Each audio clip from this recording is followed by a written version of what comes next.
Oh, Tumini and Paimon. Fancy that. I didn't expect to run into you two here. Oh hey, Coach Yan-san! What are you doing here all by yourself? Just so you know, Paimon didn't come here to train. Paimon's not looking to sign up for any diet plan or bodybuilding class right now.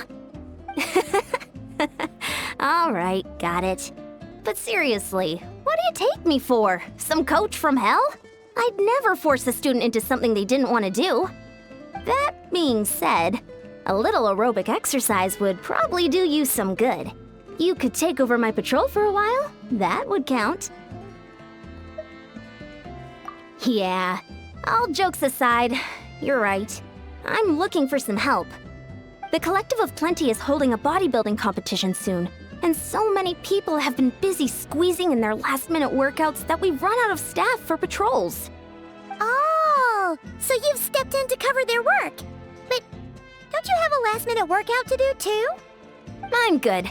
For one thing, I believe peak conditioning can only be achieved through consistent training over a long time span. Cramming in a workout at the last minute does next to nothing for you. But more pertinently, well, as you can probably imagine, I'm not able to compete in any of the most popular weight classes, and there's no real competition in my own weight class. Yeah, that makes sense.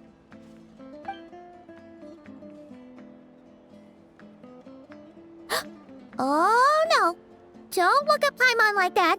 We are not the same weight class, and no way is Paimon competing against you! Traveler, let's just help with the patrol, alright? Otherwise, Yan-san's gonna make Paimon enter a bodybuilding competition! Perfect. I managed to get you on board with just one look. Thank you both. It should be pretty routine. Just keep your eyes peeled and make sure nothing strange is going on in the area. That'll free me up to check the other section. Let's meet back at the settlement when we're both done.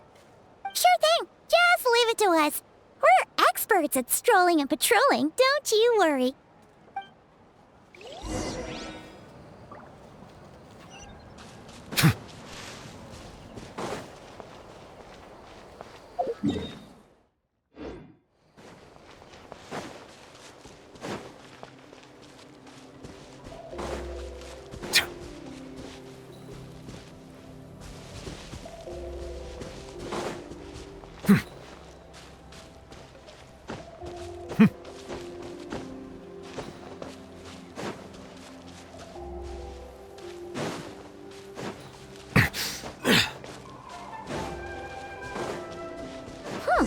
What's this? Was there always a cave here? We should go take a look, right? Seems like a thing to do on a patrol.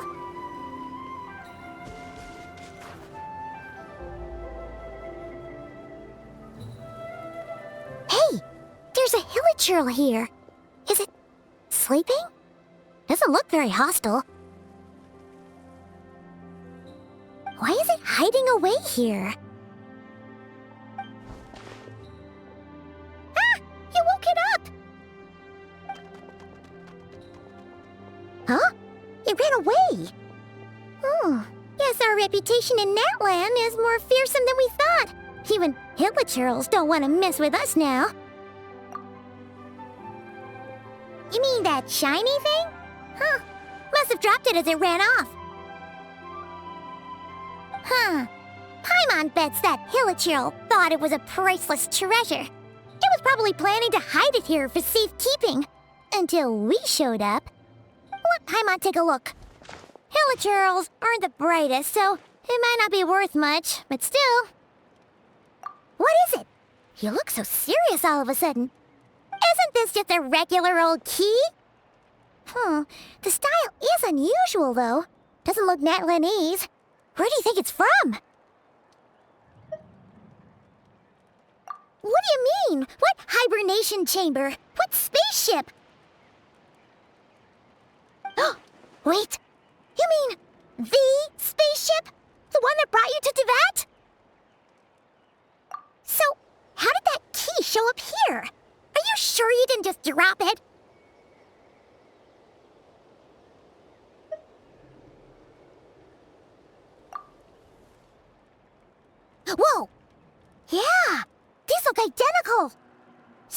if one of them's yours, does that mean the other one is... Knew it! Huh, the keys to a spaceship! Huh, somehow that really rams home the fact that you really are an actual alien. Oh, wait, no, descender. But anyway, now we know where it came from. The question is, how did it get here? The simplest explanation is that your brother lost his key somewhere not far from here. Then that Hilichurl found it and ducked into the nearest cave to hide it. If that's true, it means your brother was here recently. Yeah. Man, this is so crazy. We only agreed to help with the Anson's patrol on a whim. And now we've made this bombshell discovery and found a huge lead on your brother. Should we keep following this trail while it's hot? Or do you think we should check back in with the Anson? Ah, there you are. Looks like you went the extra mile today. Thanks for being so diligent. Oh, hey, Eon-san, what's up? Didn't think we'd see you again till we headed back to the settlement. We were actually just about to go meet up with you. We've made a huge discovery today. I came here to let you know that you don't need to keep patrolling anymore. The bodybuilding competition has just been canceled, so the usual squad will be resuming their normal duties. They'll be here to take over shortly. Wait, canceled? Why? What happened? The Abyss Order attacked. Huh?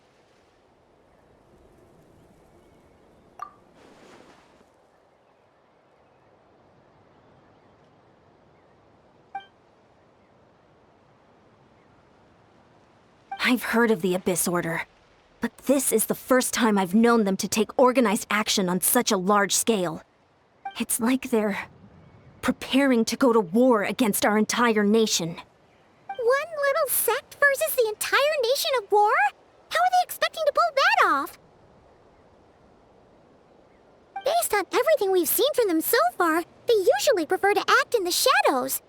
So, what's different about it this time? What could they be after? No clue. All we know is that they've attacked our tribe, but that doesn't tell us much. Our defenses are holding strong so far, so I'm gonna head to the Stadium of the Sacred Flame and see what Mawika knows. If there's any information out there, she's the one people report to. Oh, want to come with me? I'm sure everyone will feel better knowing that the hero of Natlan is on the case.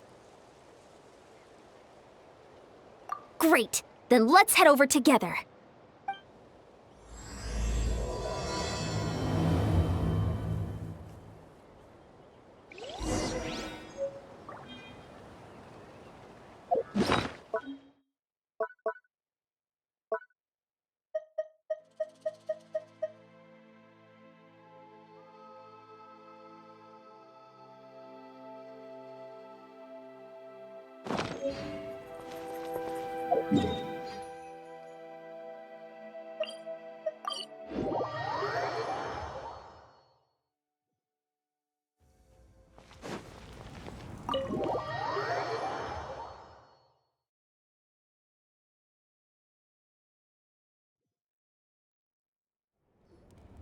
Mawika!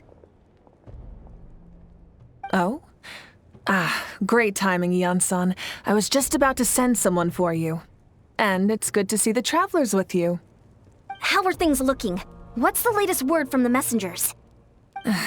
The Abyss Order has been spotted near several tribes at the same time. Clearly, this is a coordinated strike. Also, their numbers are much higher than expected. Their organization appears to have grown considerably, but because they're usually so secretive, this is the first we're learning of it. It sounds like they're throwing everything they have at us. What are they trying to achieve? That's what I'd like to know as well. Historically, Natlan has not been a hotbed of Abyss Order activity, and we have no particular quarrel with them. Could it be revenge, perhaps? Would they want to get back at us for a recent victory over the Abyss? Seems unlikely. But then again, Paimon wouldn't put anything past the Abyss Order. It's too early to say anything definite. For the time being, we should continue monitoring the situation. How are the battles going? Not too many casualties, hopefully? Well, Even if they're committing all their forces to the fight, they're in for a tough time. Our brave warriors have just emerged victorious from an all-out fight against the Abyss itself. Yep. We have a whole nation's worth of seasoned veterans fighting for us. Compared to the true Abyss, the Abyss Order poses a far smaller threat. They cannot endlessly replenish their forces for starters. However, this is still a war, so we must give it our all and do our utmost to minimize casualties. The tribes are organizing their defenses as we speak. Traveler, this is one war that Natlan can handle on its own. If you wish to stay out of it, you'll be safe here at the stadium with me.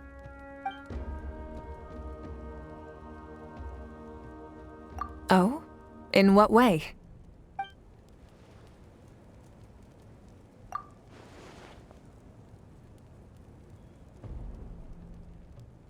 Yep, that's how it is.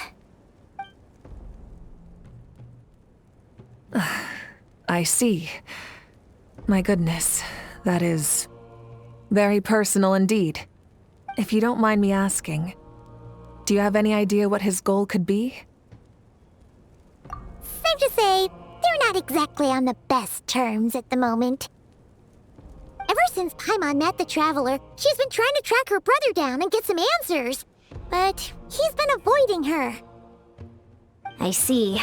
So you two have fallen out. Huh. A pretty common occurrence between siblings. Well, yeah, that may be. But the stakes are a little higher where these two are involved. They certainly are. Although somehow it doesn't surprise me that a spat between the Traveler and Twin could affect the fate of the entire world. Just so I'm clear, you're still on Natlan's side, and you have no idea what your sibling is after. Is that right? Well, that's a relief. When you first mentioned your sibling, I was worried we were about to be thrust into an impossible position. Our reports say that the Abyss Order has focused most of their efforts against the Masters of the Nightwind. If you don't plan on staying here with me, I'd recommend going there to lend them a hand. I'll join you. Right now, the Collective of Plenty isn't facing a serious threat, so we should support the other tribes. Many thanks, you two. Anything you need, send word to me right away.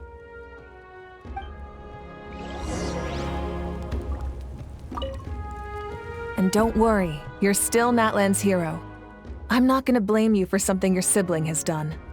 Still, if we manage to find your brother, you wouldn't mind if I gave him a good punch to teach him a lesson, would you?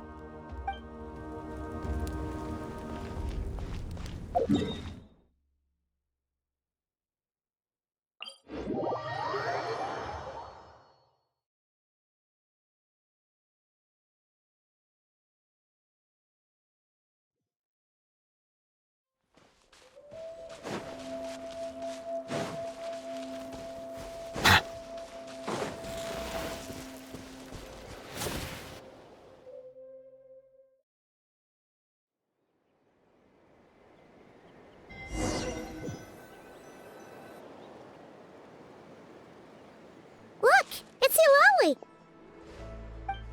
Huh, I wasn't expecting to see you here. Are you here to reinforce us? How are things looking? Mawika told us to come here. Oh, the situation must be pretty dire if it's managed to get Eulalie out of the house. Dire? No, I wouldn't go that far. It's mostly just irritating. I heard we're being hit the hardest out of all the tribes. What are they trying to imply? They just think we're pushovers or something? The more I thought about it, the angrier I got. I couldn't exactly concentrate on my novel after that, so... well, here I am. So, that's how they earned the ire of Granny Eatsley, huh? They call themselves the Abyss Order, yes? Ugh, so tasteless. It's exactly the kind of two-dimensional name a clueless writer picks because they don't trust the rest of their writing to persuade the reader of who the real villains are. Hey, she's saying your brother has poor taste. Wait, what? Are you saying her brother is a member of the Abyss Order? I only said that because I was mad, but maybe I went too far. Hey, let's save the chat for later. We've got some enemies incoming. Good. A much-needed chance to vent my frustration. And not a moment too soon. Things were getting awkward there. Luckily, I'll never have to find out just how badly the rest of that conversation was gonna go. You didn't have to say that last part out loud, Sweet Lolly. Anyway, let's get 'em!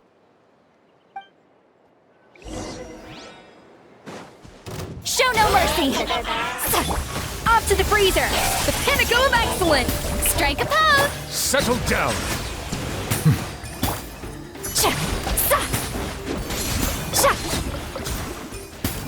Let the mighty be humbled! Phew, much better. That's more like it. Oh, impressive work, Granny Eatsley. If I'd known you were on the case already, I might have reconsidered whether your tribe really needed reinforcements. If anyone should be reconsidering, it's the Abyss Order. They picked the wrong target this time. Experience says that if we head in the direction they were attacking from, we should find their stronghold. Why don't we press our advantage and destroy their base? They won't know what hit them. Hey, was there a battle here just now? Need any help? The warriors from the Masters of the Nightwind are here! The battle against the Abyss is still fresh on our minds, so everyone's used to working together. Well, morale's high and everyone's here. Let's go take down that stronghold! Fulfill our pact! A little amuse-bouche! Yoo-hoo! Let my name echo in song! Silence! Goose on the loose! Forward! Crush them!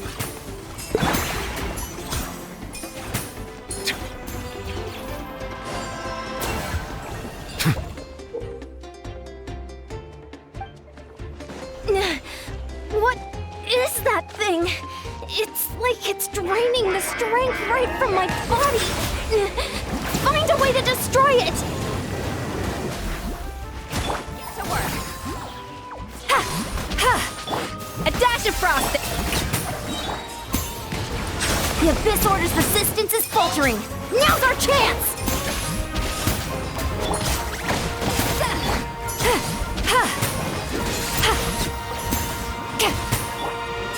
Time to shine! Silence! Warriors! Attack! After them!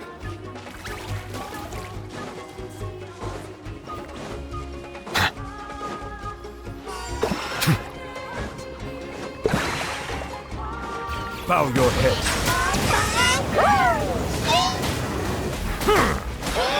Strike a pose! The pinnacle of excellence! You two! Time to... You must be the boss here. Time to show you what happens when you mess with the Masters of the Nightwind! All who resist the Abyss will pay the price!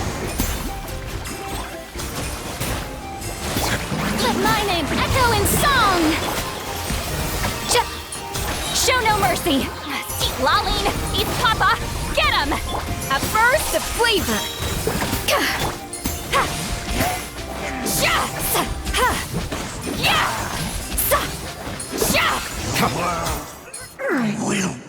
This stronghold is neutralized.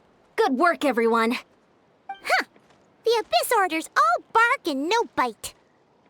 To be honest, this was anticlimactic.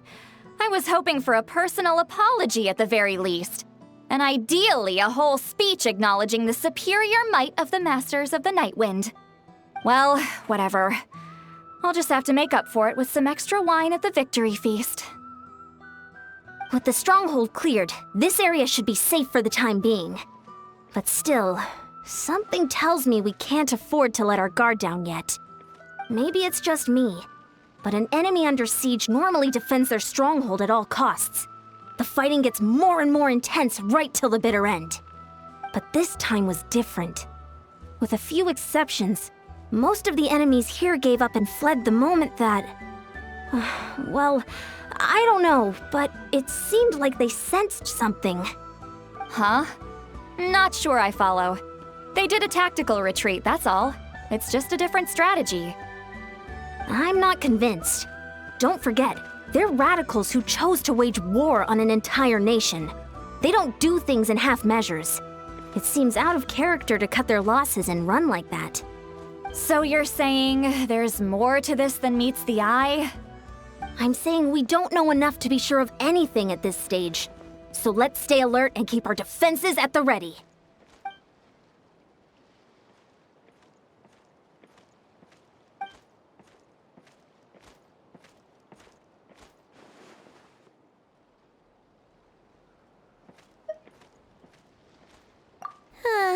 Paimon had a hunch you might say that. But you're right. If we can somehow use that key to track down your sibling, maybe we can end this war before things get serious. And maybe you can finally get some answers. Wait, you're leaving? But I was still debating whether to invite you to the first victory feast. Go ahead, you two. See, Lolly and I will take care of things here.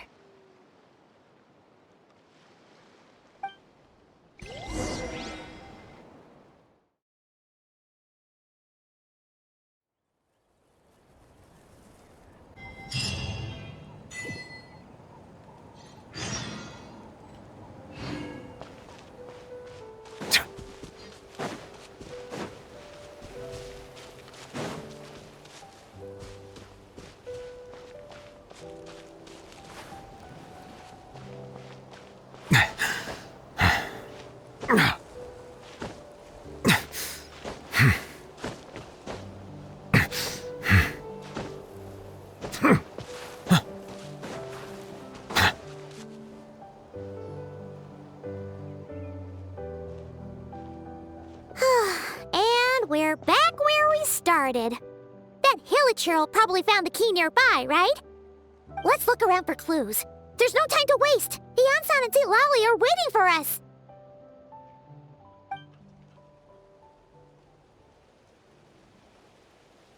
Ugh. We've scoured the entire area, but still nothing.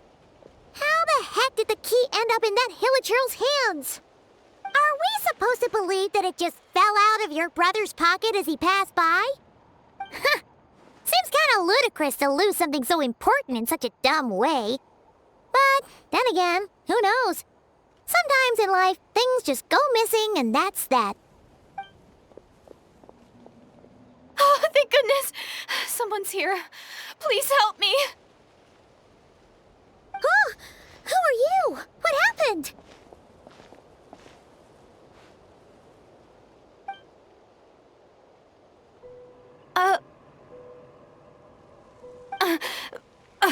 No, now isn't the time. Please, you've got to help me. I'm being chased by monsters and I can't keep running. Can you do something? Yeah, where are they? Paimon doesn't see any monsters behind you. Huh? I'm sorry, I don't quite understand. They're almost here. This really isn't the time to be joking around. We're not. We're completely serious. We don't see any monsters. But how? Ugh, there's no time. They're coming. We gotta run. What's wrong with that girl? She must be seeing things. Ugh. Oh no! It looks like something really hit her. Maybe she was right. Quick, let's see if she's okay. What's wrong? Are you hurt? What was that? The monsters! They're right there! You need to get out of here. It's too dangerous.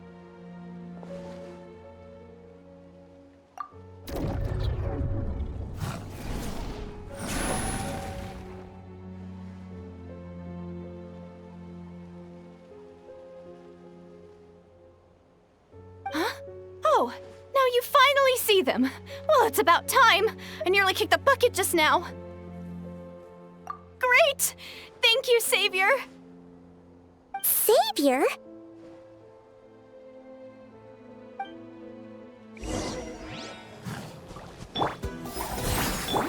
A dash of frost! Yoo-hoo!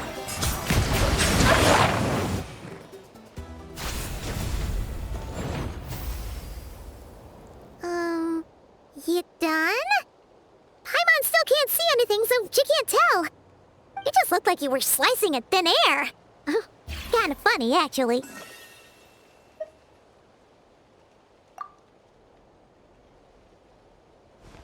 Oh, really?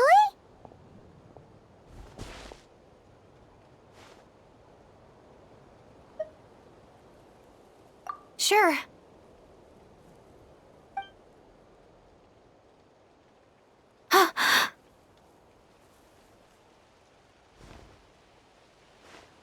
It's nothing. It's okay. I can see they're all gone now. No need for you to check. I didn't think much of it when the monsters were breathing down our necks, but now that I've calmed down, holding hands with you like this, I'm just a little shy, that's all. Huh? Have you never shaken hands with someone before? You sure get flustered easily. Well, anyway, I haven't had the chance to introduce myself yet. I'm Deirdith. Thanks for, saving me just now. I'm really grateful for your help. No worries. Paimon's Paimon, and this is the Traveler. With her around, you'll be safe from any monsters. As long as they're visible. So, what was the deal with those monsters just now, anyway? Your guess is as good as mine. I could see them the whole time, so when you said you couldn't, I thought you were making fun of me. Whoa! That must have been scary.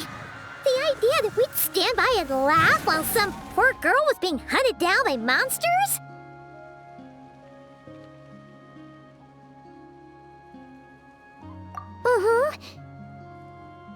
Don't worry, we aren't like that.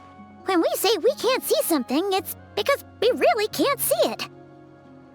But more importantly, did the monsters hurt you? How bad is it?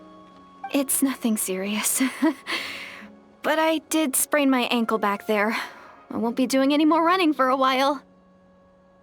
Good idea. We'll take you.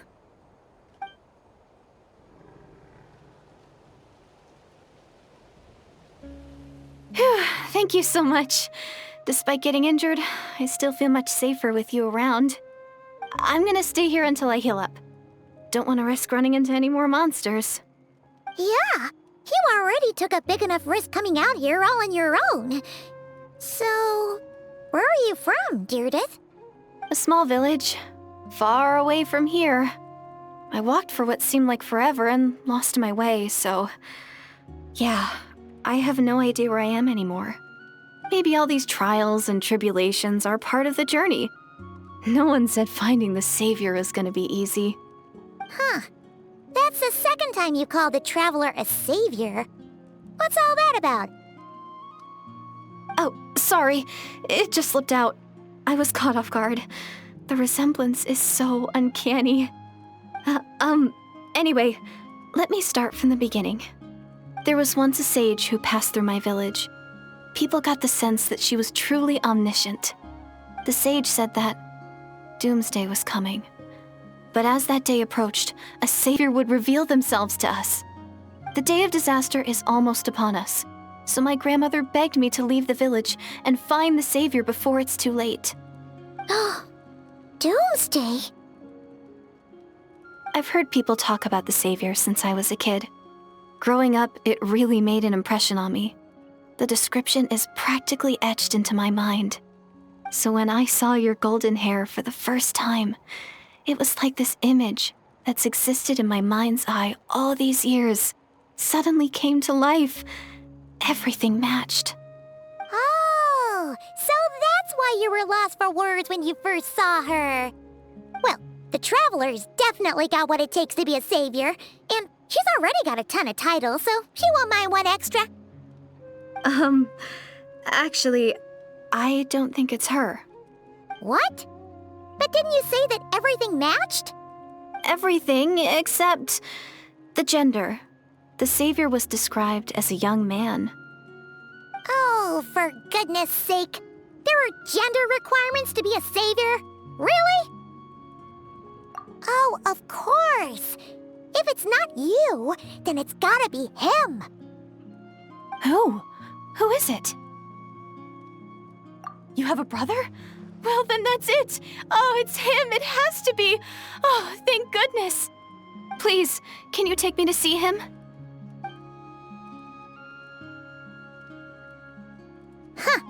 Maybe, if you're lucky. It just depends if we can find him.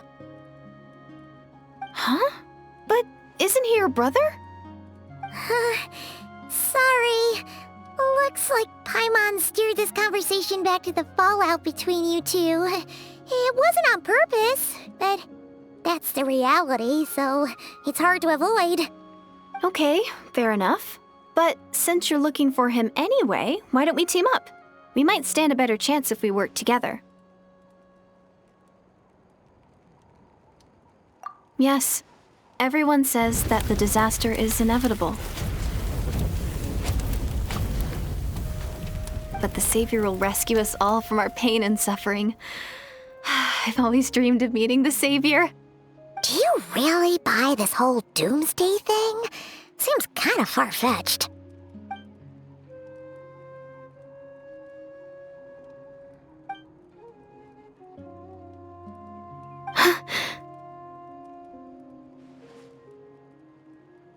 See?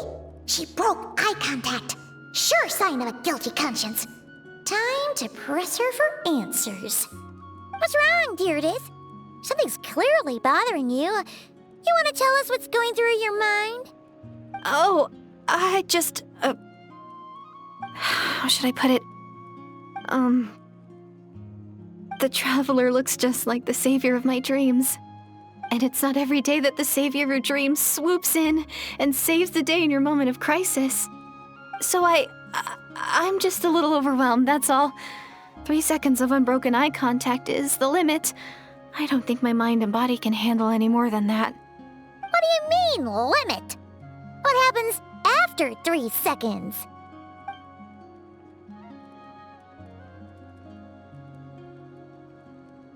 I'm sorry.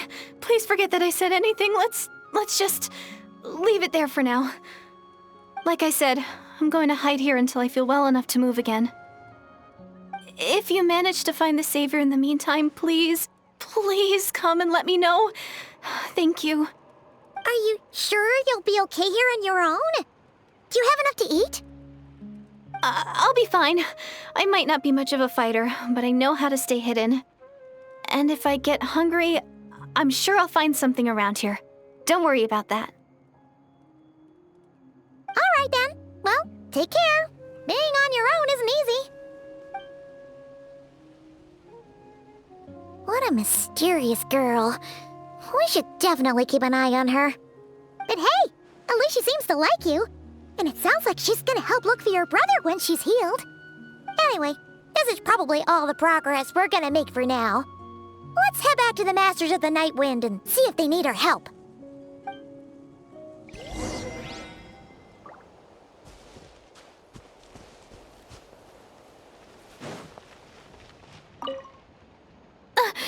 Don't worry, I'm fine.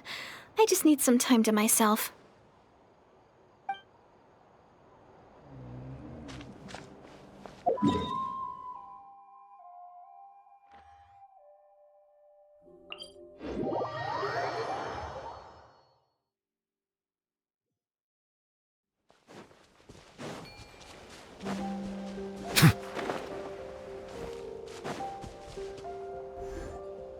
Oh, you're back!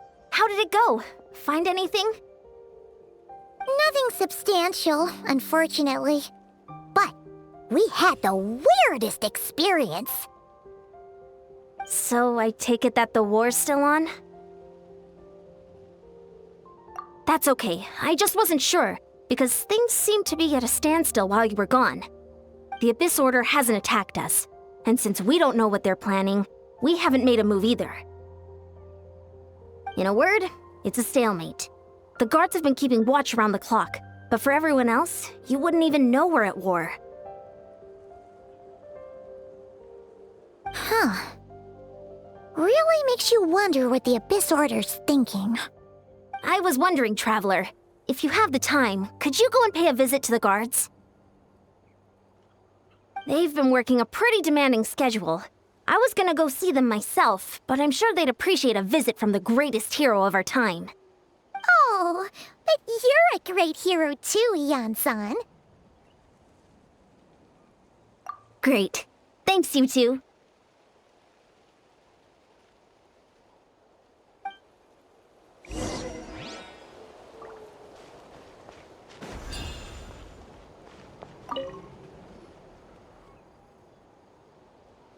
Wow, Tumaini, our hero.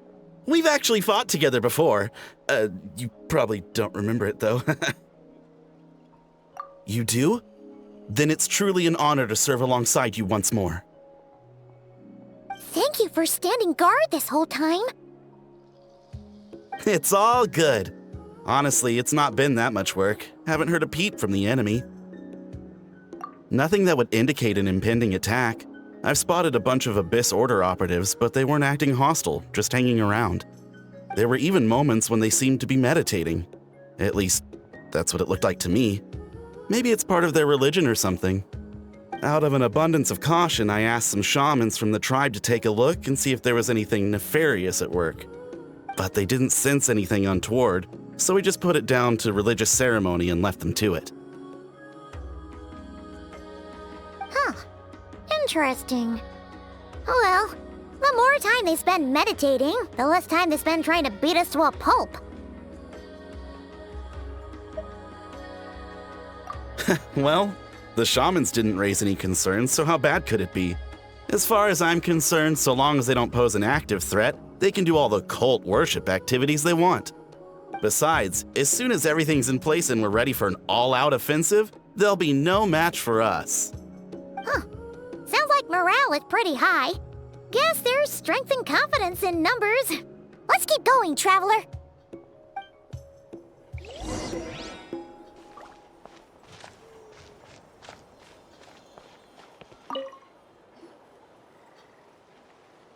Huh? Is that Tumaini? What brings you here? Is this, like, a meet and greet? I wasn't... I'm so nervous. Hey, come on! You'd march to war without so much as blinking. What's so scary about a chat with a traveler, huh? It's not the same thing at all. There are plenty of chances to go to war. But a one-on-one chat with our great hero? That could be a once-in-a-lifetime opportunity. How can I not be nervous? What if I say something wrong? Or if my posture's bad? Or if I accidentally make a weird expression with my face? One bad impression can stick for life. No one's here to judge you on your posture or your facial expressions. Relax. All right, then. I'm sorry, great hero, but I have a small favor to ask. Let Paimon guess. An autograph, right? That's easy. May I challenge you to a fight? What? How can you be so audacious and so sheepish at the same time? Huh. Paimon's starting to think your nervousness is all just an act. No, of course not. I just figured that if I don't ask now, I'll regret it for the rest of my life. But I am still on patrol, so please, Great Paimon, if you wouldn't mind taking over for me for just a few minutes? Ugh, again with the sheepish audacity. Just pick one or the other, will you? Woohoo!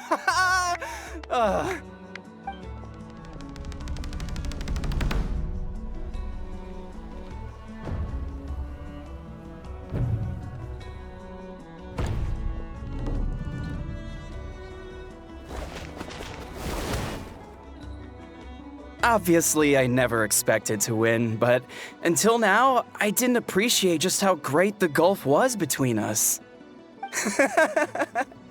I'll be bragging about the day I got to spar with Tumaini for the rest of my life.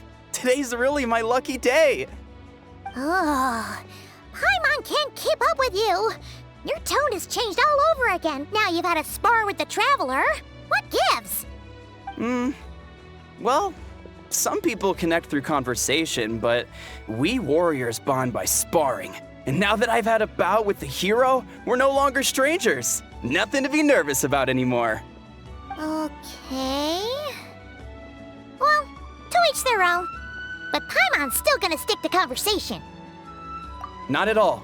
We haven't spotted any new enemy movements. As Paimon expected, nothing here either. Let's do another lap and get back to Yan-san.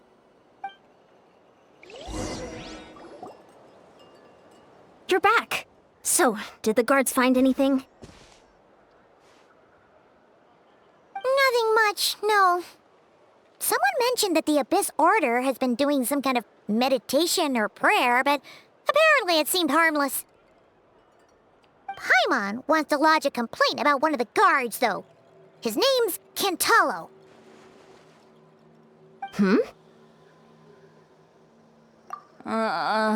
Traveler? You're back already? And no one thought to wake me up, huh? In fairness, you look pretty hungover. Can't imagine anyone wanting to wake you up in that state. I'll have you know I'm perfectly sober when I'm hungover. Okay. I'll admit that sounds strange at face value, but regardless, what I meant to say is, I heard something about the Abyss Order engaging in meditation. Yeah, that's right. Does it mean anything to you, St. Lolly? I sensed something strange in my dream. It was vague, but it seemed as if some noise had found its way into Natlan's ley lines. Oh, what does that mean? Hard to say. I don't think it had any tangible effect on the Night Kingdom or on our ley lines, but still. It's like a signal that exists on a different dimension of reality. It might not interfere with ours or pose any detectable risk, but I just get the sense that something strange is going on. Oh.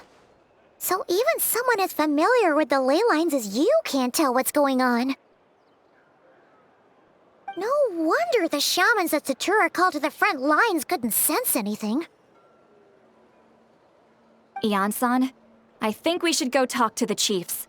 There's no point dragging this out. We need to take the initiative and drive the Abyss Order out of Natlan for good. If that's the Council of Granny Eatsley, I'm sure the chiefs will agree. But it will still take us some time to gather the required force. In war, adequate planning and preparation is the key to victory. Sure, but the finer details aren't my concern. Anyway, I'll leave you to it. Just remember to come find me when you're ready to talk to the chiefs. Oh? Sure, what is it?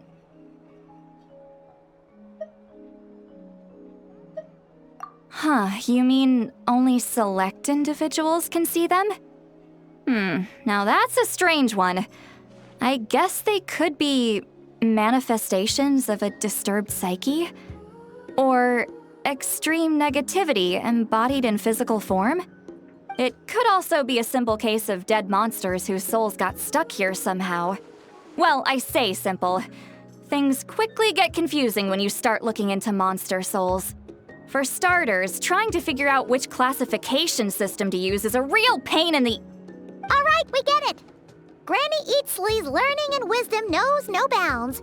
But could we just get the short answer? Hey, I was just thinking out loud.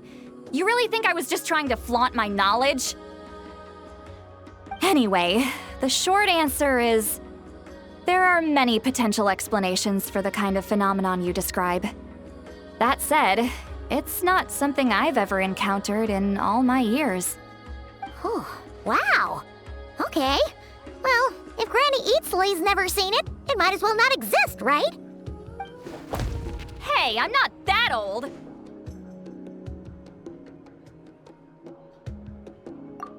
Care to elaborate on what happened? This all sounds rather mysterious.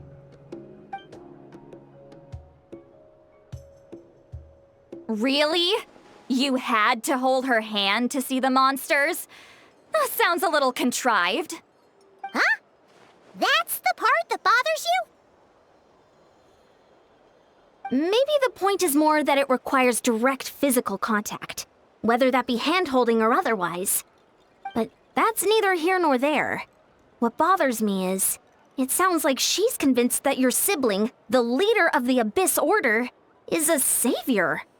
That really makes me question whose side this girl is on, and whether what she told you about her background is actually the truth. Sorry if that comes across as paranoid.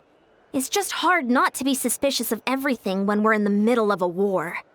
Actually, Paimon feels like you make a fair point.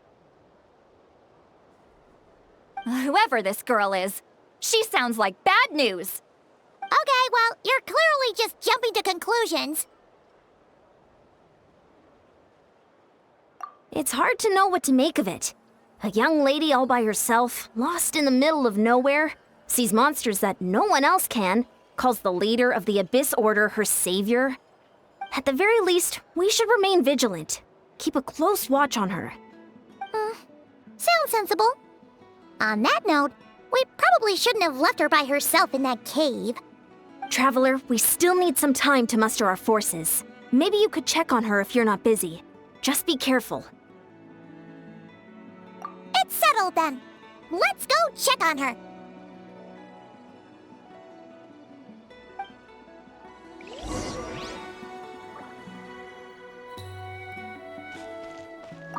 Why holding hands? Why that specifically? Why not literally anything else? I'm not normally so suspicious of strangers, but at times like this, the safety of the tribes has to come first.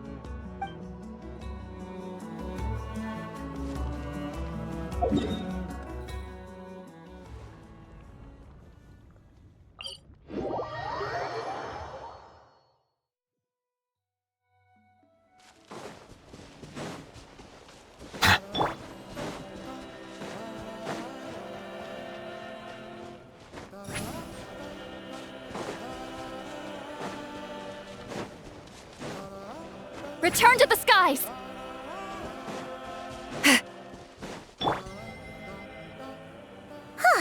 Here we are. Deardith will still be here, right? Oh, it's so quiet though. Uh-oh. What if Yansan was right? Maybe she never intended to stay here at all.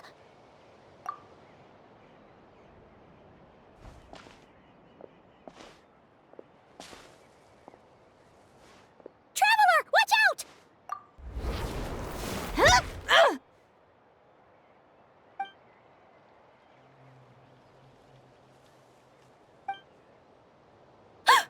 Oh, sorry.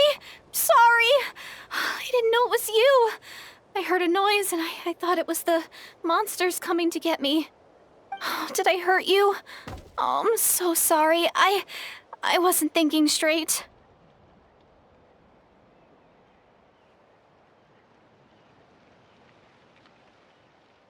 Phew. That was scary. Paimon thought we'd walked into a trap. Maybe we shouldn't have sneaked in without announcing it. Then you would have known we weren't monsters. To be honest, I've been really on edge since you left. I just have this constant feeling that any second, the monsters are gonna come back and get me. And it's not like I can run from them. There's also no way to cook here. It's good you got back when you did. Another hour and a half and you probably would have found me starved to death. Oh, that's weirdly precise.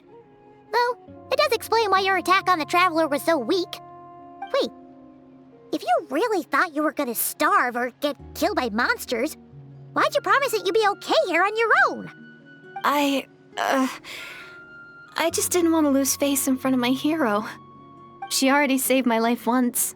That's more than enough. I just don't want to come across as a constant burden.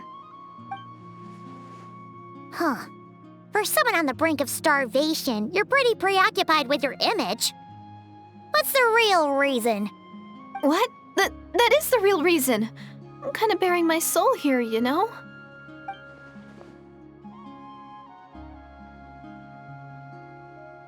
Anyway, so Could you make me some food now?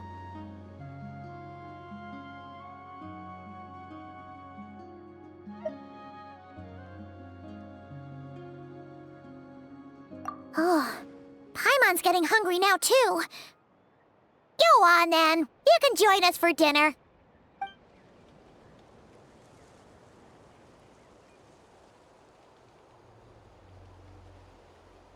Whew.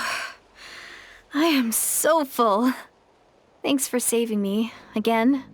Starvation feels like a distant memory now.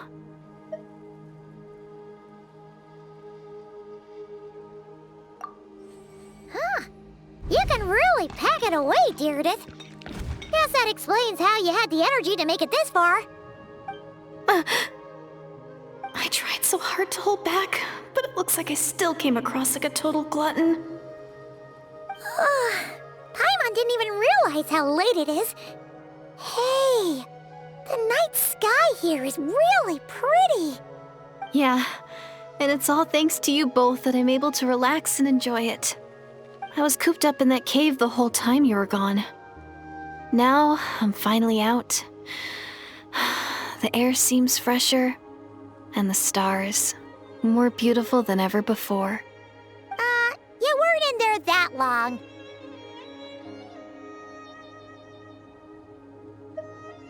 When I was young, I used to lie on the roof of my house, gazing up at the stars. And often, my mind would drift to this question. Is this starry sky actually real?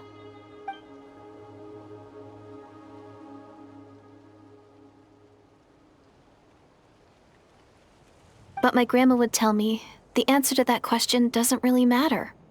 Think of all the people in our village who spend their entire lives here, she'd say. To them, that little village is their whole world.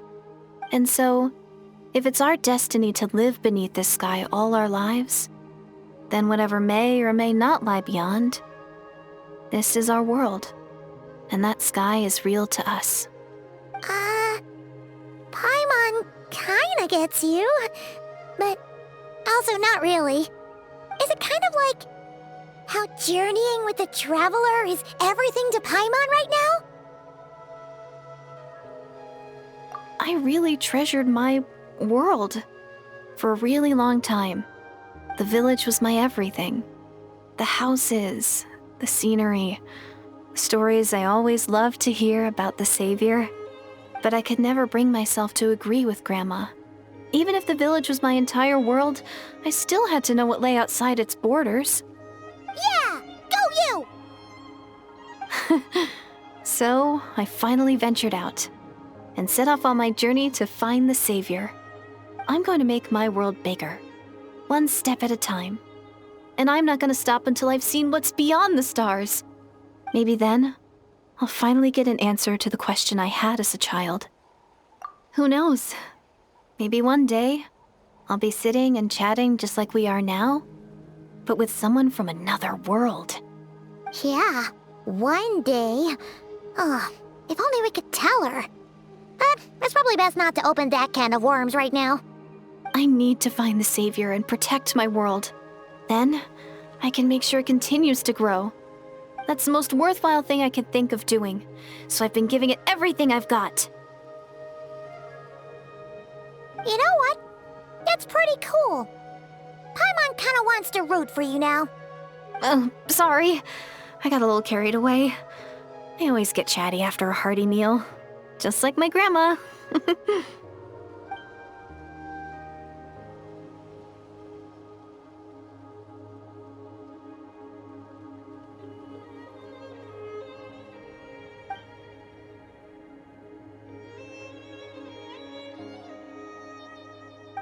Hold on. Shh. It's them. The monsters are back. Where? Oh, still invisible, huh?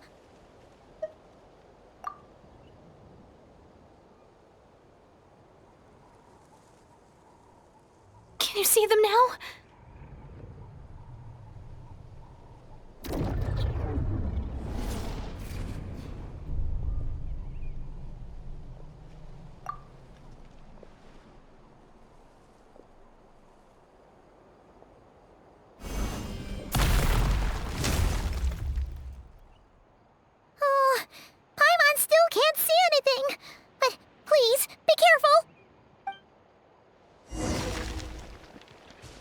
Settle down! Shower me with praise! A little amused but fulfill our pact! You two! Time to end them! Bow your head.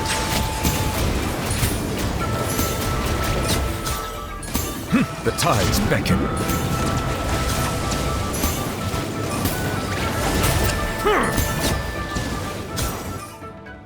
Huh? Wow, that was fast. Did you get all of them? Oh, Paimon's slowly but surely getting used to the sight of you fighting thin air. You doing all right, Deirdith? Deirdith? Hey, it's okay. There's nothing to be scared of anymore. Oh, I'm fine. I just spaced out there for a moment. You spaced out? That's a pretty bold move under the circumstances. I was just... the image of the Traveler fighting to protect me. I was trying to commit it to memory. Seems like the least I can do. All right. Whatever floats your boat. Anyway, there are no more monsters in the area, and it's getting late. Why don't you stay here tonight? Sounds reasonable to Paimon. What do you think, Traveler?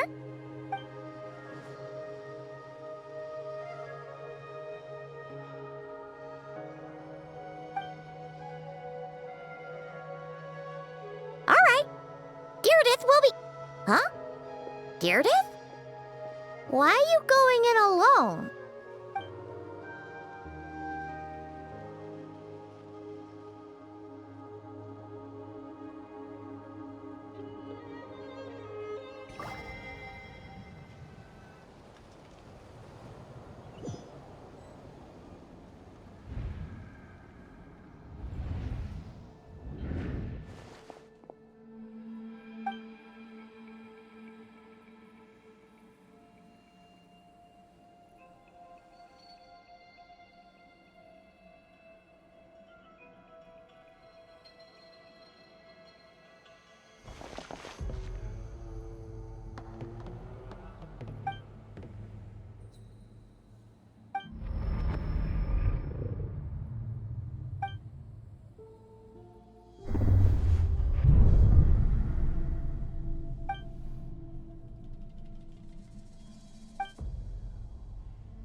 Doomsday, a fitting name indeed.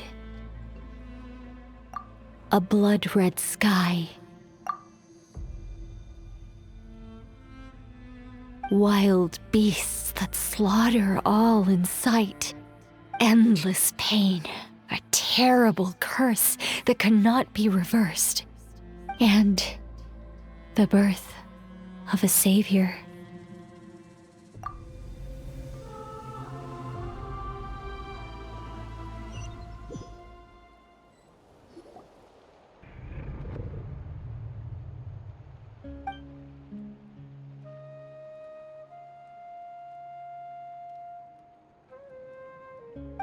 You're awake. I'm sorry. I didn't mean to,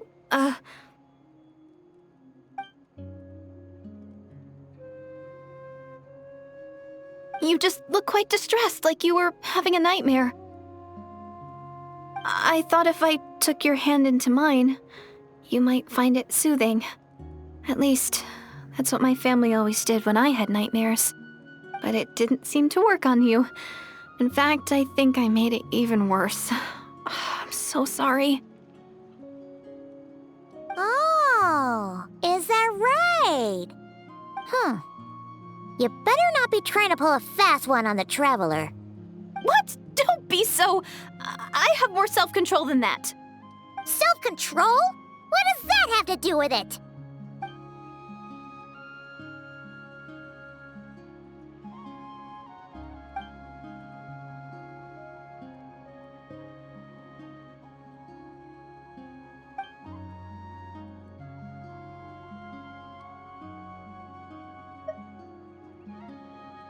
Ugh. No way is Paimon getting back to sleep after this. go ahead. But for the rest of the night, Paimon is staying up to keep an eye on this young lady. Oh, do I really seem that shady to you?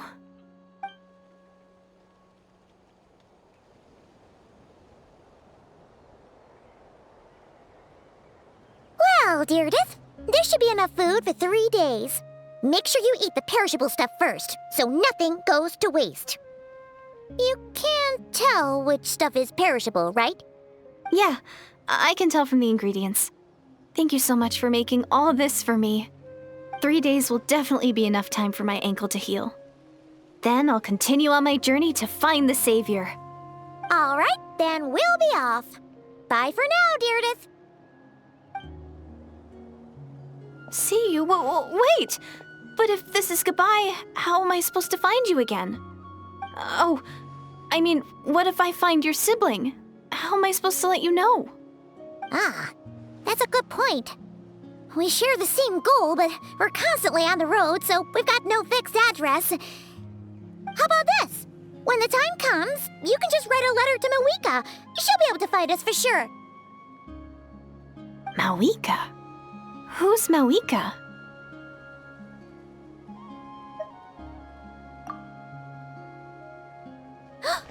It's the Abyss Order! They're here! But it doesn't look like they're marching to war. More like they're running away? Where? What are you talking about? A bunch of Abyss Order thugs! You don't see them? They're heading right this way! That's strange. I guess it's my turn to not be able to see the monsters.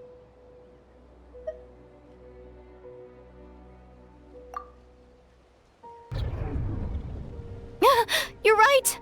I see them now. You weren't joking after all. So this is what it's like.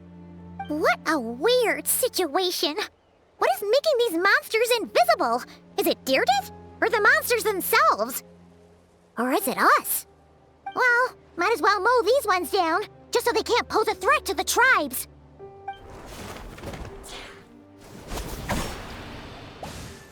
Woohoo! All done! Their morale seems super low. Guess they really were on the run, huh? So there's no more of them, right? I still can't wrap my mind around this. Why couldn't I see them until you took my hand?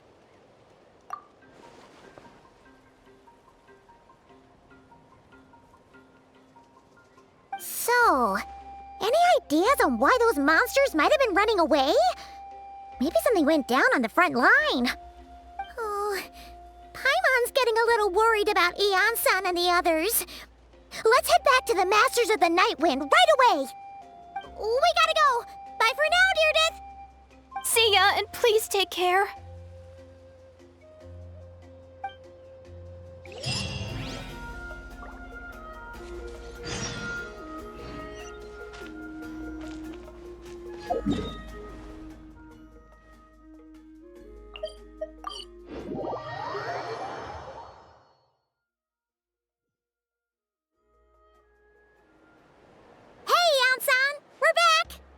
We ran into quite a big group from the Abyss Order just now. Has something happened at the front? The front line has collapsed. Huh? But how? No, relax. Their front line has collapsed, not ours. Oh, feels like you could have phrased that more clearly at the start. But this is good news, right? Why'd you still look so serious? No, we're still mustering troops, nowhere near ready to go on the offensive. So at first, I was also confused about what exactly happened out there. But just now, I got the full story from a guard who was on the scene. He watched the enemy lines crumble in real time. What did he see? One person. Just a single individual. They stormed the enemy lines and attacked with a vengeance, cutting them down like paper dolls. They wielded an unknown power and fought with a sword style that no one recognized. The guard who relayed this to me said that before he even had time to react, the enemy was decimated. I'm only recounting what I heard, and I'm sure the guard in question must be exaggerating to some extent. But still, we have to identify this person.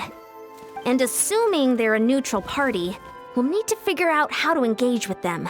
Clearly, they're a force to be reckoned with, so we don't want to come across as too weak or too hostile. It's quite a diplomatic conundrum. You don't need to sweat it, Eon-san. From your description, we're already pretty confident that we know this person. Honestly, with the Abyss Order acting out so publicly, it's about time he showed up. Dainsleif!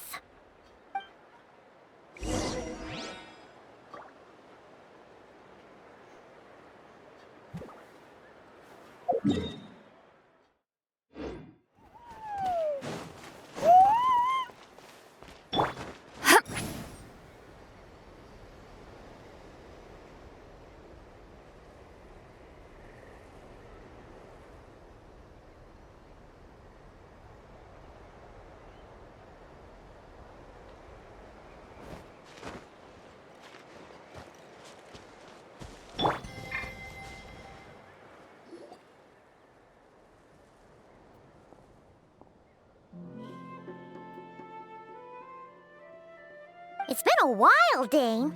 And yeah, after we heard what went down, we figured you'd shown up. You caused quite a stir, you know. Oh, this is a friend of ours from Natlan. Her name's Eon-san. She insisted on coming here to thank you in person. It is my honor, Mr. Dainsleif. Thank you for breaking the stalemate in our war against the Abyss Order. Natlan is fortunate to share a common enemy with such a mighty warrior as yourself.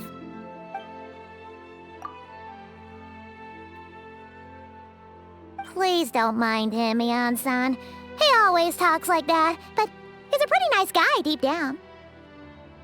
It's quite all right. Uezo Janssen respects those of great power. It's quite clear that he meant no offense, and I am still delighted to make his acquaintance. Anyway, since you're old friends, I'll leave you to catch up for now. Take your time. Sure thing. You probably have plenty of other stuff to do anyway, right? Since this war isn't exactly over. See you later, Eon-san!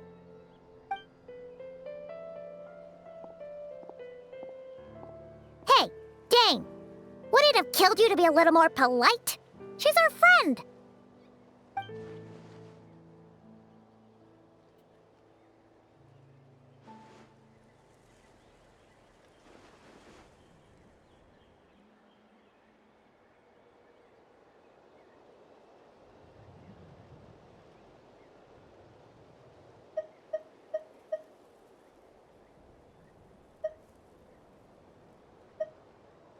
Ugh, so stubborn. But whatever. So anyway, Dane, do you have any new info about the Abyss Order for us? Any idea what they're trying to achieve with this war, for example?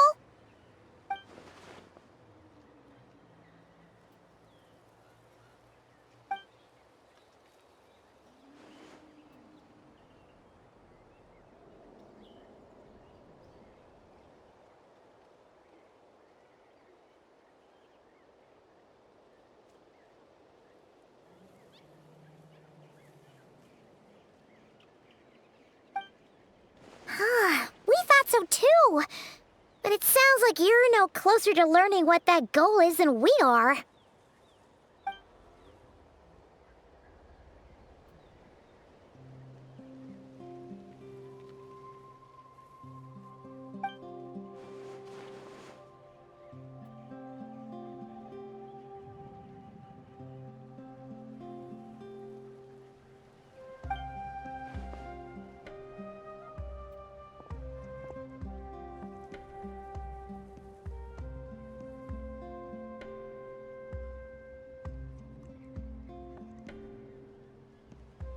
What do you think we should do?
Paimon gets it.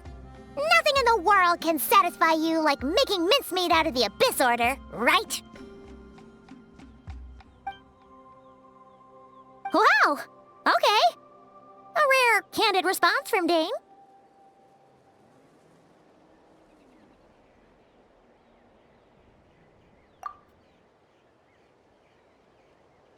Well, actually, we found her brother's hibernation chamber key near the Collective of Plenty.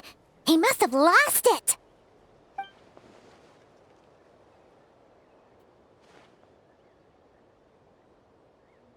Oh, and there's more!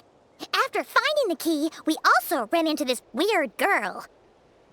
She kept seeing monsters that we couldn't see, and then, this other time, we saw a load of monsters, but she couldn't. She also said she was on a journey to find the Savior. Her description of this Savior matched the Traveler pretty closely, so we figured it's probably her brother.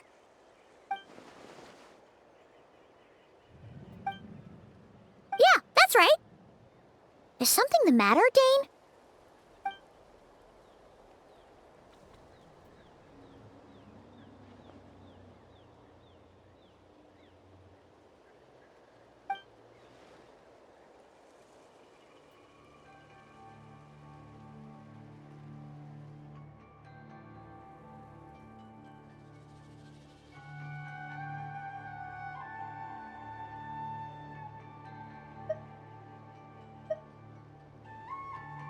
Wait, wasn't her brother called the Prince, though?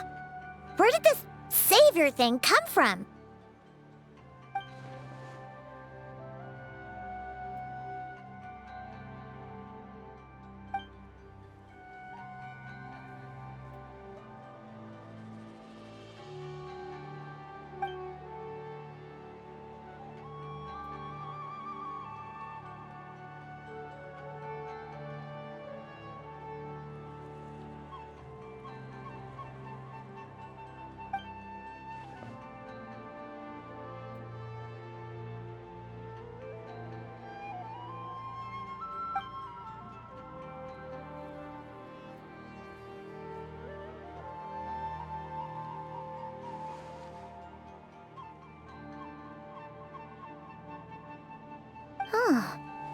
Sounds like the people of Conria really believed in him.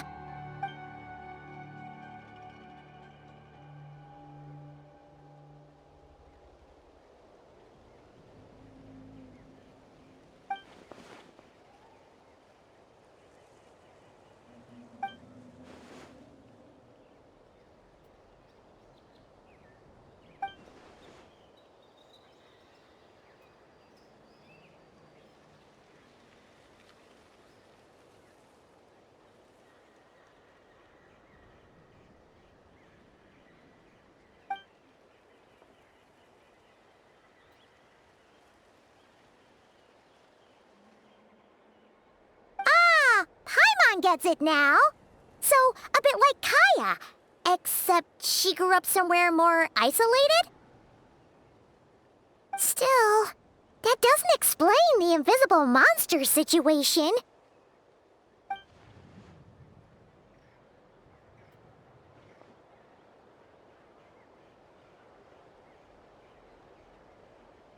Sure. Also, why don't you stay with us at the Masters of the Night Wind for tonight? You must be tired after all that fighting today.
Is that Dane and Eon-san discussing strategy together?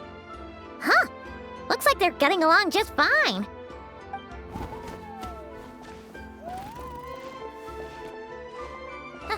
Morning!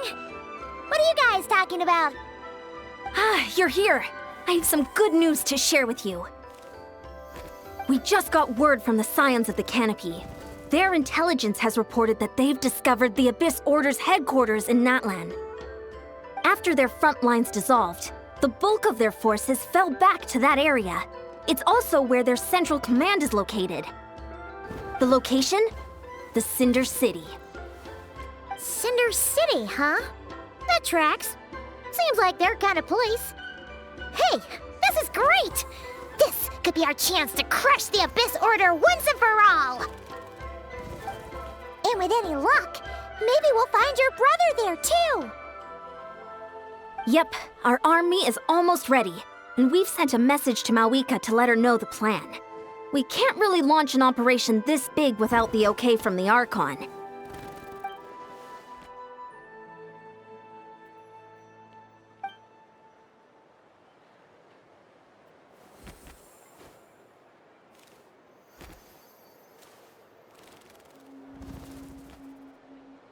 I've already explained my reasoning, Mr. Dainsleif.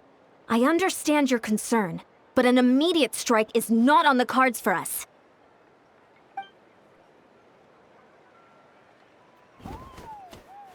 You're gonna go on your own? Come on, be sensible. Just wait a tiny bit longer and you'll have a whole army going with you. It's all right.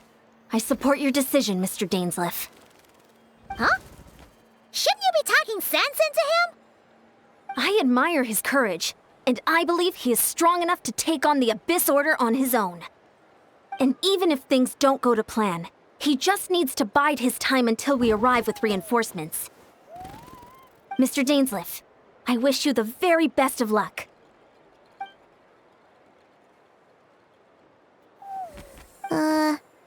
Looks like he's waiting for you to say something, Traveler. Oh, for a second there, Paimon actually thought he was gonna brave it alone. And then he called his own bluff.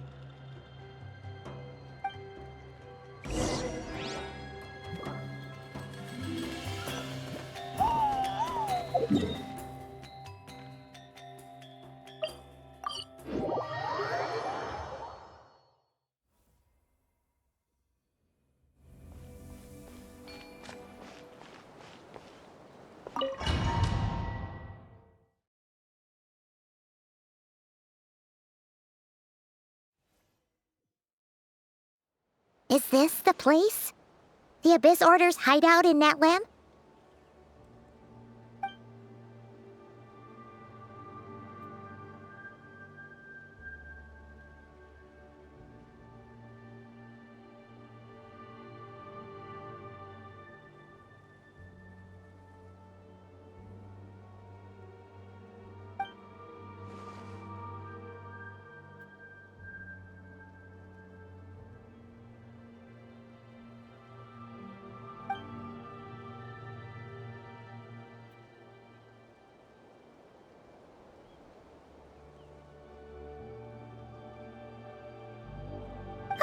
It's been so long since we fought with Dane side by side. Paimon's confident we can clear this place out long before Eon-san arrives.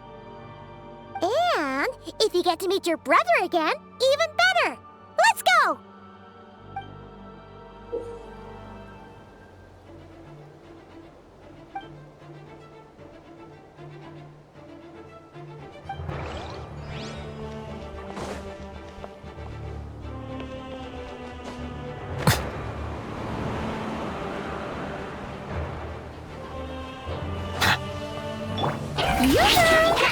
Settle down!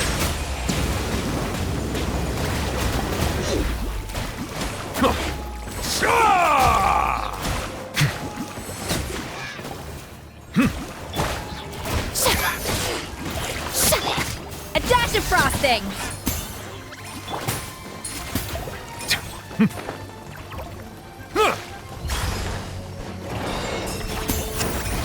Bow your head.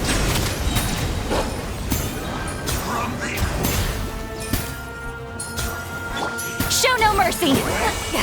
Suffer the wrath of The pinnacle of excellence! shower me with praise! Silence!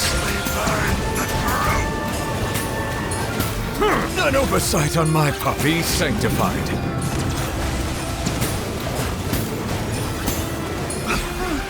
This is a very different battle from the one we fought with the Ansan. No one's backing down. They're fighting back with everything they have.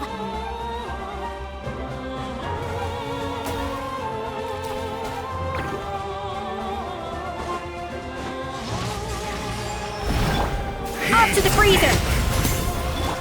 Strike a pose! Time to shine! Settle down! The name of the truth! Juice on the loose! Eat lolling! Eat papa! Get him! Sure, is opened unto you.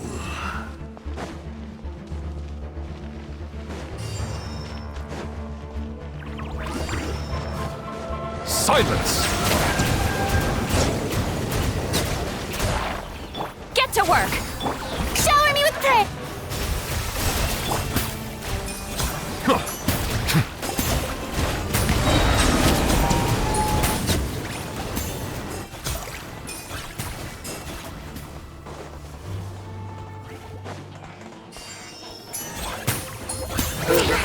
Settle down!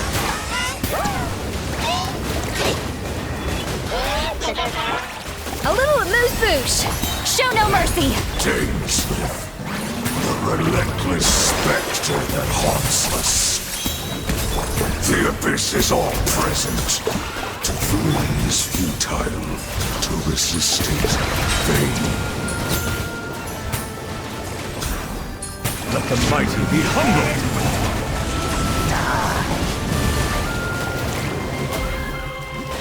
These mortals, the end will come.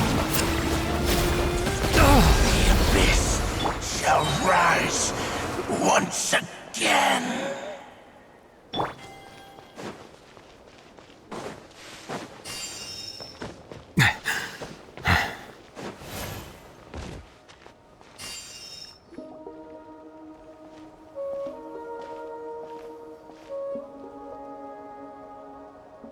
Twilight Sword Dainsleif, is this really what you want?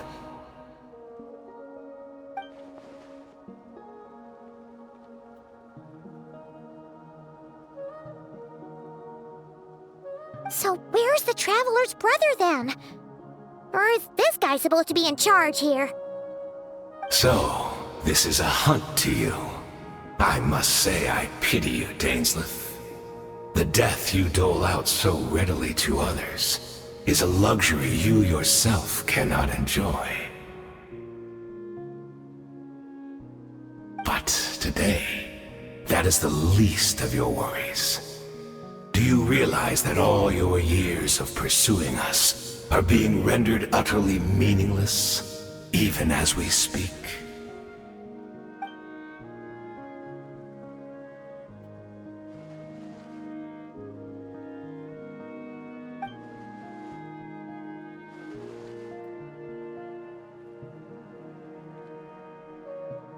Then allow me to be frank.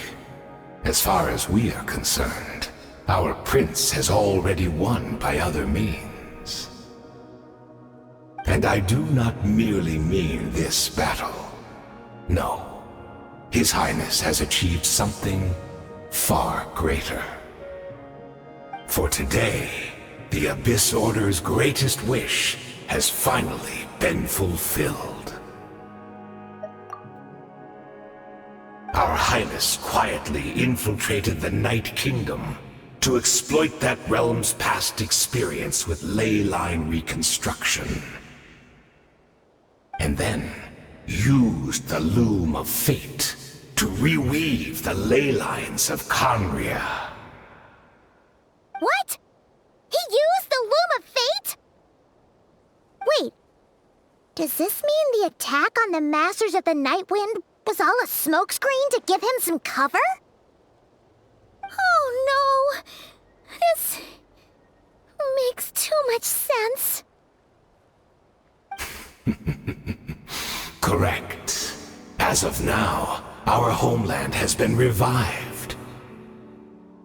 And all of my comrades that you have slain, Dainsleif, they shall forget the struggles that have beset them these past 500 years, and begin their lives anew in a Khaenri'ah restored to life.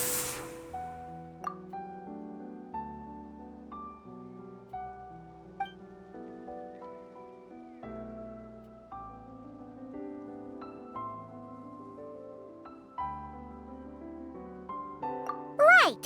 You still need a few steps after that, such as finding a place to host the ley lines you just re-wove. Plus, if it was really so easy, Moika and the captain would have had a way easier time during the war.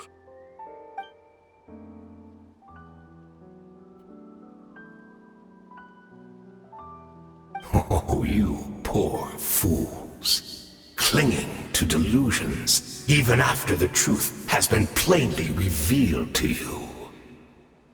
Think back on the past few days. Have you truly not noticed anything amiss since the start of the war?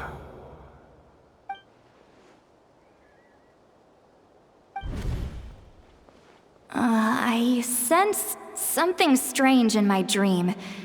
It was vague, but it seemed as if some noise had found its way into Natlan's ley lines. Oh, what does that mean? Hard to say. I don't think it had any tangible effect on the Night Kingdom or on our ley lines, but still. It's like a signal that exists on a different dimension of reality. It might not interfere with ours or pose any detectable risk, but I just get the sense that something strange is going on.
On the loose!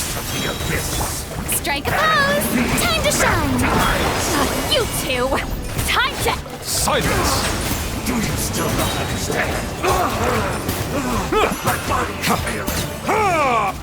But I will not bring shame to the... That should be all of them, right? So, we've destroyed the Abyss Order's headquarters in Natlan, but somehow, that didn't feel satisfying at all. Are you still thinking about what that guy said? You look really worried.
500 years on, and you still refuse to address me as master.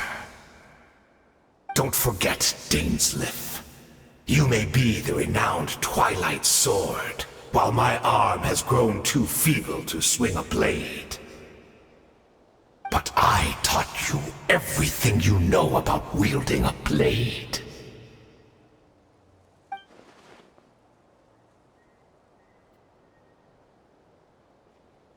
Be that as it may, under the circumstances, I see no further reason for us to fight. The curse of immortality means neither of us has a way to completely destroy the other.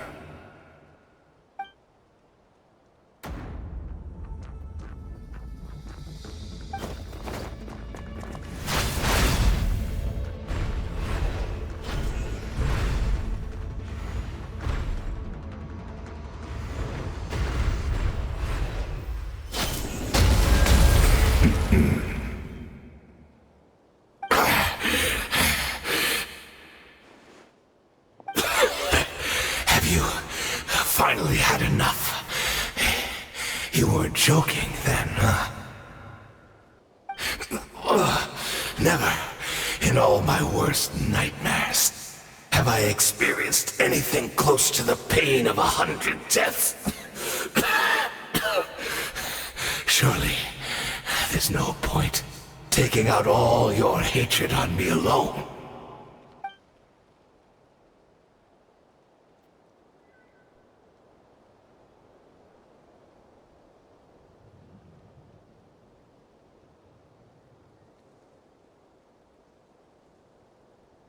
All right, I believe you. Still, aren't you at least a little tired now? Why don't we sit down, perhaps? Chat a little. What? Not a fan of reminiscing about old times? Well, I suppose you don't have many fond memories to look back on.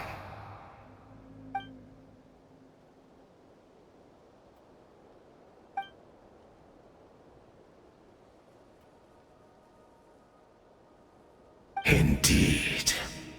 When the cataclysm first struck, everyone prayed for the Savior to deliver them, but he was nowhere to be found. Yes, we knew that the great abyssal power within him had been divided up. Yet we still despaired at his choice to leave us. Still, I believe that everything he's doing now, including his regret over what happened, comes from a genuine place in his heart. And besides, who else can we place our faith in? We are proud Conrians, are we not? I mean, we can hardly turn to the gods.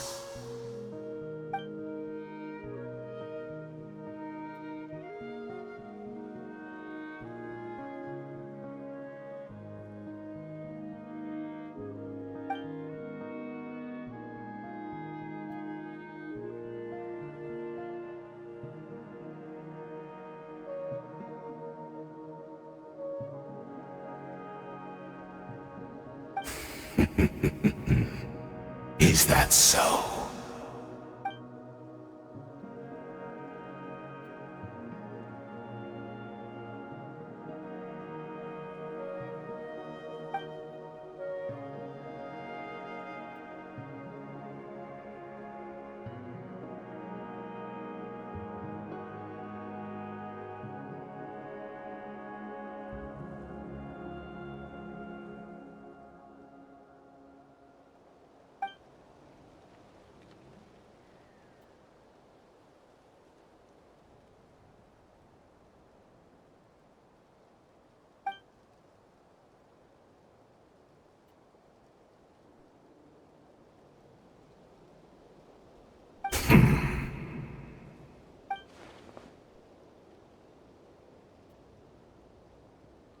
I'm sorry, Dainsleif. I would apologize to you for those actions, truly.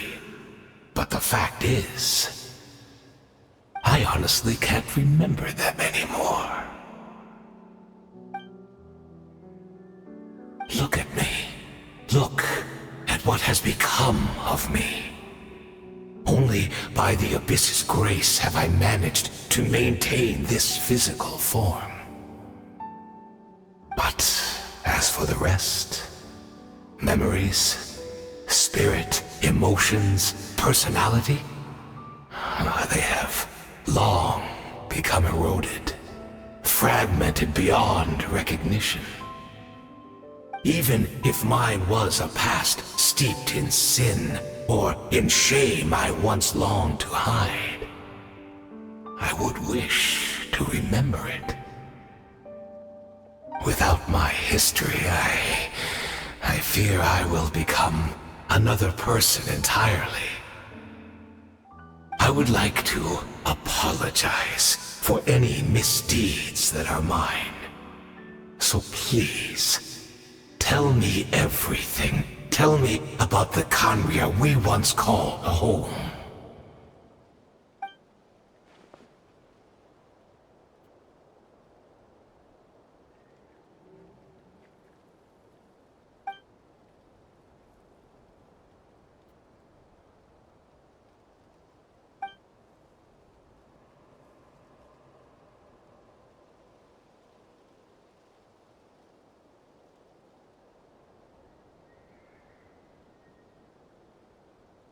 You seem to remember much. Could you tell me more about it? About our golden age?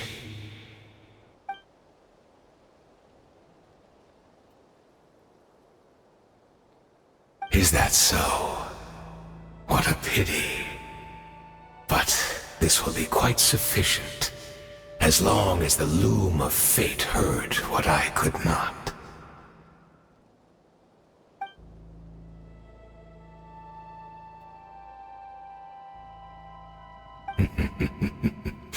I'm afraid I owe you yet another apology, Dainsleif.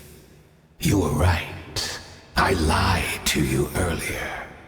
Your wits are too sharp to be fooled by me. The homeland hasn't yet been revived. In fact, even the ley line weaving is not yet complete. Think of ley lines as the collection of memories concerning a given place. To reweave Khaenri'ah's ley lines as they were 500 years ago, we would somehow need to retrieve almost all the memories of Khaenri'ah from that age. The loom of fate cannot weave without an abundant supply of memories. And so, we relied on everyone in the Abyss Order to provide what they could. Even though fragments are all that remain in most cases, the more we all share, the more that can be restored.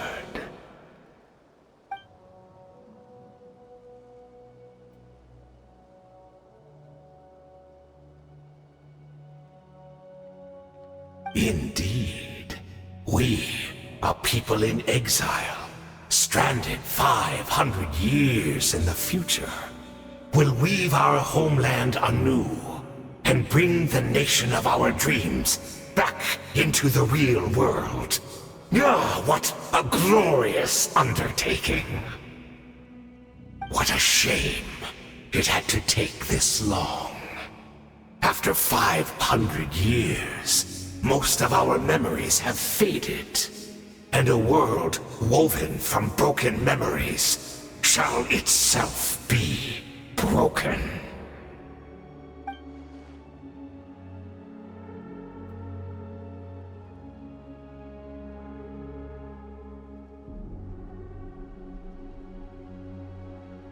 Precisely, for you possess a ring left to you by your elder brother, which continuously resets your body's condition. Of course, Your memories are susceptible to erosion just like ours. But of all Conrians who remain, you are sure to remember the most. We had to obtain the memories in your mind, whatever the price. Even if it meant sacrificing our entire army as bait.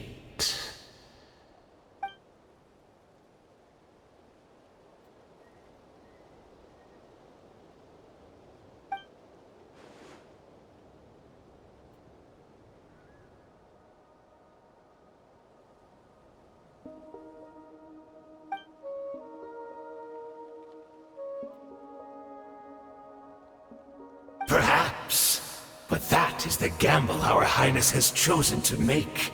And thanks to you, the loom of fate has now finished weaving the ley lines. New Conria is complete!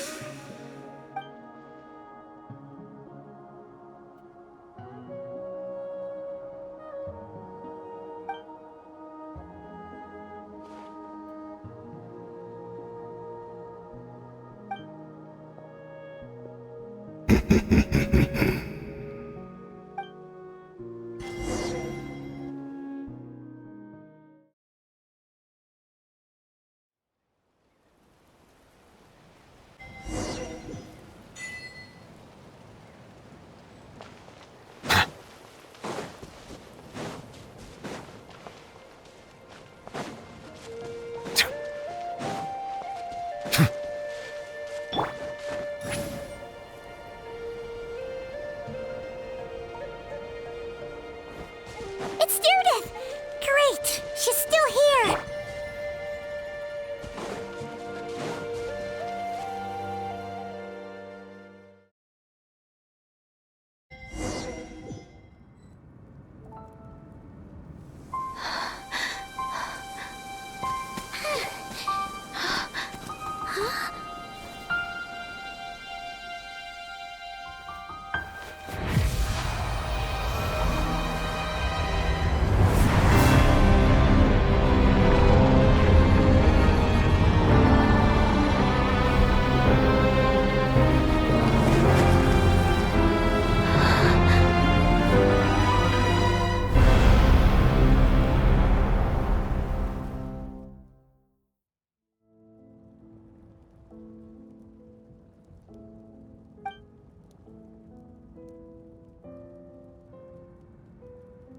We're not from the same world, are we?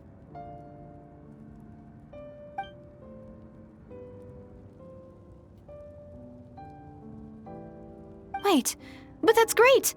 That means the world isn't going to end. In that case, tell me, what happens to Conria? What happens to my homeland? No, wait. Don't answer that. We can only fight for our future. If the future is unknown, I still believe the Savior can turn things around. I'll carry on looking for him, even if you're not there to protect me. Although, in a way, I've already found my Savior. It's you. You protected me, and I believe you can protect us all. You're the one who can change everything. It's just too bad that we're not from the same time or place.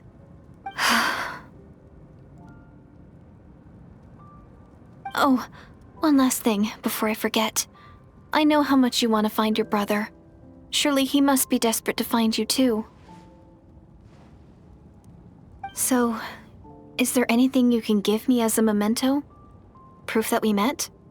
That way, when I do find him, I can convince him that you're also searching for him.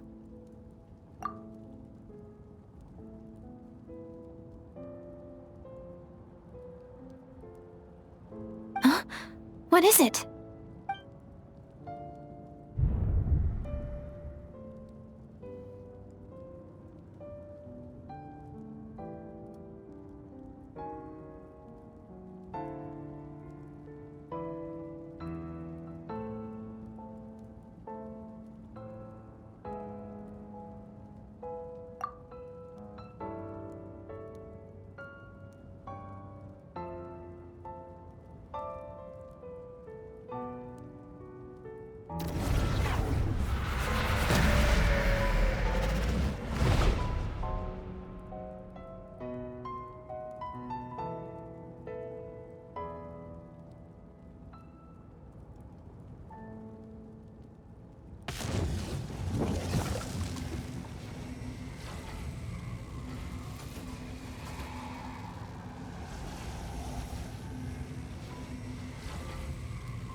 So that's what happened. Istaroth, the ruler of time, must have had a hand in this. There's no other way that this meeting could have taken place. I knew only the ending. I've always been curious about the events that led to it. When the cataclysm first began 500 years ago, I, as the Prince of Conria, was preparing to do my part, to fight back with all my might. But then this girl, Diridith, she found me. The irony was that even as she desperately begged me to save the world, she brought me news of you. I was stunned, and I was suspicious of her claim that you were searching for me. But then, she showed me the key to your hibernation chamber. We'd been separated ever since I awakened in Teyvat. I searched the whole planet and found no trace of you anywhere. And then she brought me that news at the worst possible moment. I was faced with an extremely difficult decision. I desperately wanted to see you again. But Conria was in equally desperate need of my help. I knew that no matter what I chose, I'd regret my decision for the rest of my days. So I steeled myself against the guilt and made my decision. I went to see you. But when I found you, you were still in hibernation. Even the key to the chamber was still secure on your person. I couldn't make sense of what I was seeing, but there was no time to think. I just grabbed you and ran. That's where we are right now. An intersection in our memories. This question has haunted me for the past 500 years. I never imagined the answer would come to me like this. So, my actions 500 years in the future set everything in motion. Are you mocking me, Istaroth?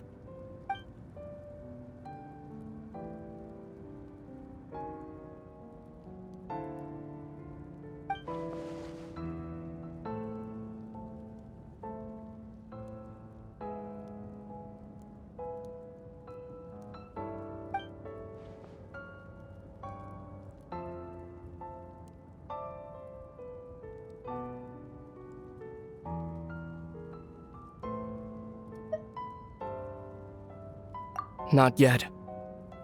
But I've taken a very important step. Now the ley lines of Conria are complete. I'd always thought that Teyvat's ley lines were locked by the heavenly principles.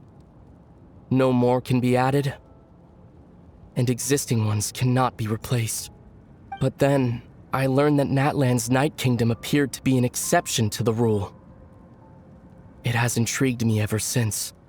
So, I directed the Abyss Order to feign an attack on Natlan, buying me some time to enter the Night Kingdom and negotiate with the Lord of the Night.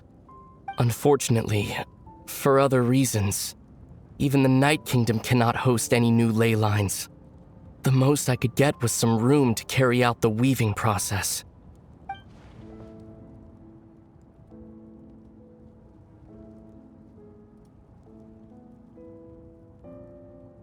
Still, I received the Lord of the Night's permission and activated the Loom of Fate. Using an Intivat as the base, I was able to grow a realm based on the Conria of 500 years ago, superimposing it over present-day Natlan's space-time. That superimposition is what allowed you and Diridith to cross paths.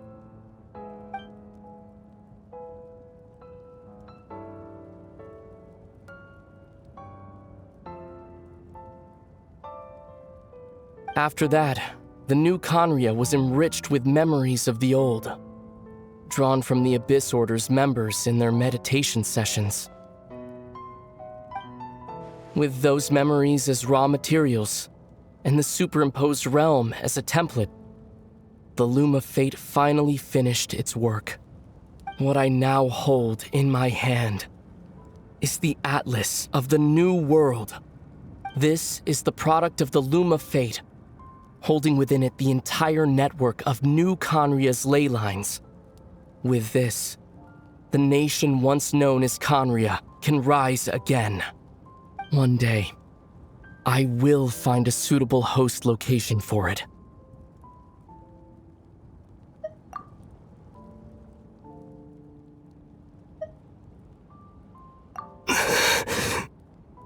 When I first arrived in Conria 500 years ago, my memory was completely blank. It was only after I had served as their prince for many years that I slowly began to remember everything, including you.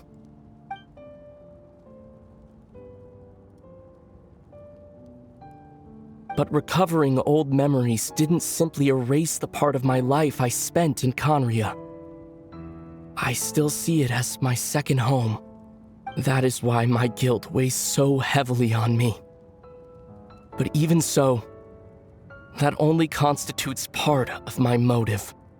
More importantly, if I wish to speak with the heavenly principles as an equal, I will need the might of an entire world behind me.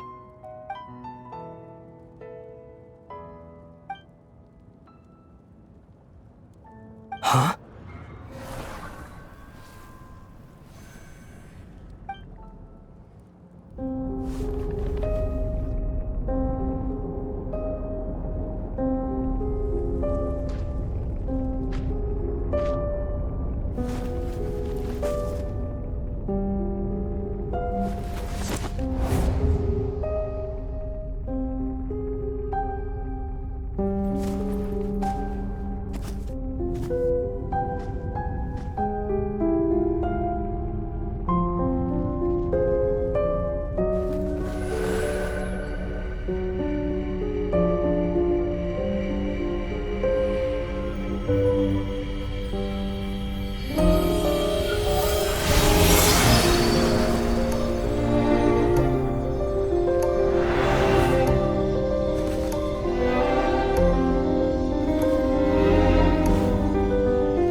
Our hero is back! Everyone's been waiting for you!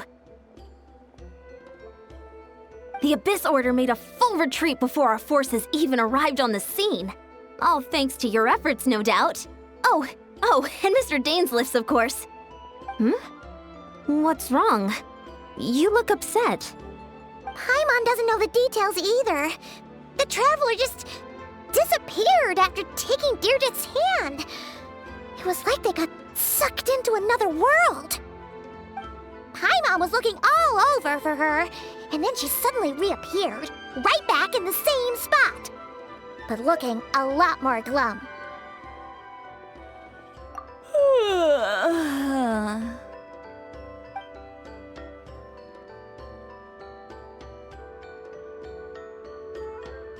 I think I got the gist of what happened. Something to do with your brother? I spoke with the Lord of the Night in a dream just now, and learned quite a lot. Huh? You met your brother? And you didn't think to tell Paimon right away? Well, no, never mind. Paimon can see that you're pretty down right now. But let's go over everything later, all right?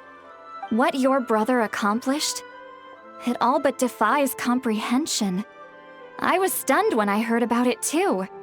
But what surprised me the most was that the Lord of the Night actually chose to allow it. The Lord of the Night did try to explain it to me, but in a word, it's complicated. During the war with the Abyss, Malwika had an argument with the captain. Malwika believed that we should fight to protect our culture and memories, while the captain believed the preservation of the ley lines should come before all else. So, the Lord of the Night was very intrigued when presented with the Loom of Fate, and informed of its ability to weave ley lines. She saw your brother's actions as a potential third option, namely to preserve an entire nation in the form of an atlas. Preserve a nation? You've definitely lost me now. You're not the only one. Paimon's got no idea what's going on either. With that in mind, the Lord of the Night gave the go-ahead once she was satisfied that the Loom of Fate wouldn't have any real effect on Natlan. However, I believe she imposed an additional condition of her own. An additional condition? Did she ask for something in return? No idea. She wouldn't tell me what it was. Huh. All right, well, let's not overthink this for now. We just won a war. Time for a well-earned drink to celebrate. I trust the Lord of the Night unreservedly. I'm sure she only involved herself to take a problem off our hands, so it's one less thing for us to worry about. Don't you agree, Traveler?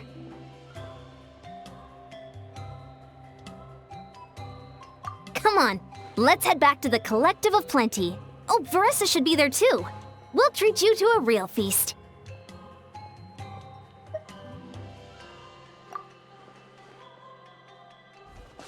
Huh?